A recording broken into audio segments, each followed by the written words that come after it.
नमस्कार दोस्तों, हर्षद मेहता। एपिसोड को इतना सारा प्यार देने के लिए बहुत बहुत दिल से शुक्रिया। आइए चलते हैं। एपिसोड 6, क्या हुआ था हर्षद मेहता के साथ 1992 में। एपिसोड 6, सबक और विरासत। हर्षद मेहता, घोटाले का प्रभाव। हर्षद मेहता घोटाला भारतीय वित्तीय इतिहास में एक ऐसा घटनाक्रम था जिसने न केवल देश के वित्तीय तंत्र को हिला दिया, बल्कि इसने जनता के विश्वास को भी गहराई से प्रभावित किया। जब घोटाला सामने आया तो इसने एक ऐसी विनाशकारी सुनामी छोड़ दी जिसने पूरी प्रणाली को तहस नहस कर दिया। घोटाले के तुरंत बाद भारतीय वित्तीय बाजारों में एक व्यापक संकट छा गया। शेयर बाजार में हड़बड़ी और अस्थिरता का माहौल था, क्योंकि निवेशक अपने धन को सुरक्षित करने के लिए हतप्रभ हो गए थे।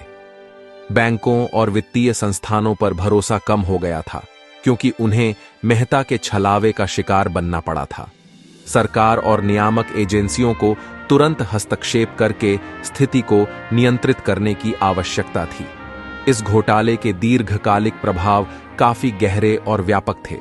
इसने भारतीय वित्तीय प्रणाली में कई महत्वपूर्ण सुधारों को जन्म दिया और वित्तीय नियमों और पारदर्शिता के महत्व पर जोर दिया।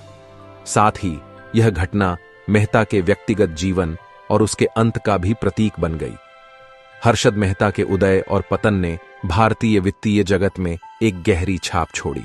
उनके कृत्यों ने न केवल उनके स्वयं के जीवन को नष्ट कर दिया, बल्कि पूरी प्रणाली को भी गंभीर रूप से प्रभावित किया।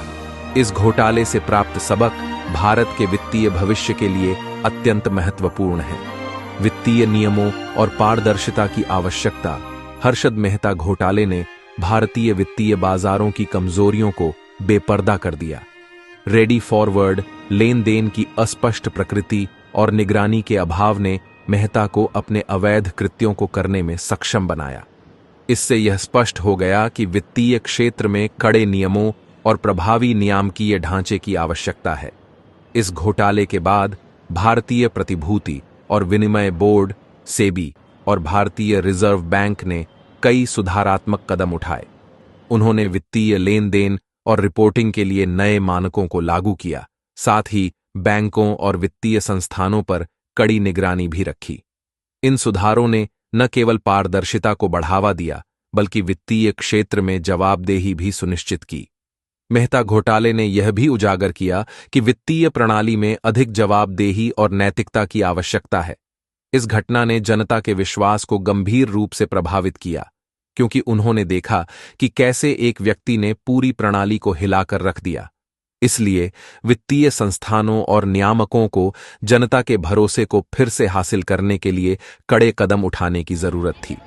मेहता के व्यक्तिगत जीवन का अंत। हर्षद मेहता का व्यक्तिगत जीवन और अंत भी इस घोटाले की एक अभिन्न विरासत है।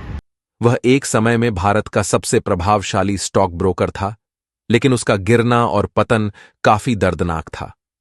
मेहता को 1992 में गिरफ्तार किया गया और उन्हें कई मामलों में दोषी ठहराया गया। उन्हें कई सालों तक जेल में बिताना पड़ा और उनके संपत्ति जब्त कर ली गई। उनके व्यवसाय और साम्राज्य का पूरी तरह से पतन हो गया। उनका नाम और छवि एक कलंक बन गई, जिसने उनके जीवन को नष्ट कर दिया। मेहता की मृत्यु 2001 में हुई, लेकिन उनका नाम और उनके कृत्य भारतीय वित्तीय इतिहास में हमेशा याद किए जाएंगे। उनका उदय और पतन एक चेतावनी है कि कैसे अत्यधिक लालच और शक्ति के दुरुपयोग से एक व्यक्ति पूरी प्रणाली को नुकसान पहुंचा सकता है। भविष्य के लिए सबक। हर्षद मेहता घोटाला भारतीय वित्तीय प्रणाली के लिए एक महत्वपूर्ण सबक है। यह घटना ने वित्तीय नियमों, पारदर्शिता और जवाबदेही की आवश्यकता को उजागर किया है। साथ ही यह एक चेतावनी है कि कैसे एक व्यक्ति की गलत हरकतों से पूरी प्रणाली को खतरा हो सकता है। इस घोटाले से प्राप्त सबक भारत के वित्तीय भविष्य के लिए अत्यंत महत्वपूर्ण है। वित्तीय नियामकों और संस्थानों को यह सुनिश्चित करना होगा कि ऐसी गड़बड़ियां फिर से न हों और जनता का विश्वास बहाल किया जाए। साथ ही वित्तीय नैतिकता और जवाबदेही पर भी ध्यान देना होगा। हर्षद मेहता का उदय और पतन भारतीय वित्तीय इतिहास का एक महत्वपूर्ण अध्याय है।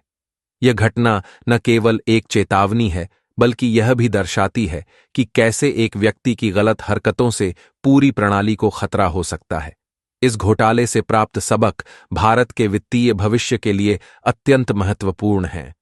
इतना सपोर्ट करने के लिए बहुत बहुत धन्यवाद। ऐसे ही प्यार बनाए रखिए। मिलते हैं एक नई एपिसोड में नए अंदाज के साथ। तब तक के लिए अपना ख्याल रखिए। जय हिंद, जय भारत।